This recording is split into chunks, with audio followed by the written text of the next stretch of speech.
Ang paghahanda sa posibleng epekto ng sama ng panahon, patuloy na naka-alerto ang Batanes Police Provincial Office upang tiyakin ang kaligtasan ng mga residente sa Lalawigan.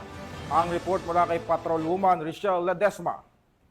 Tuloy ang nagbabantay at naka-alerto ang Batanes Police Provincial Office upang tumugon sa anumang insidenteng dulot ng kalamidad, katuwang ang mga ahensyang lokal sa pasisigurong ligtas at maayos ang daloy ng serbisyo sa mga mamamayan sa lalawigan ng Batanes.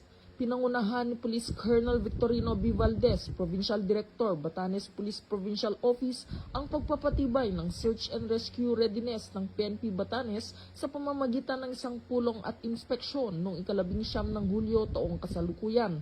Dahil sa masusing paghahanda at koordinasyon, matagumpay na naisakatuparan ang mga disaster response activities mula sa road clearing operation upang alisin ang mga debris mula sa rockfall hanggang sa bayanihan work sa pag-alis ng mga bangka sa dalampasigan.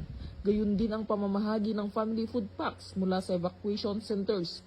Samantala, patuloy ang pambansang pulisya sa pagpapaigting ng kahandaan at mabilis na pagtugon sa mga kalamidad upang agad na makapagbigay ng proteksyon, tulong at serbisyo sa mga mamamayan na apektado ng sakuna.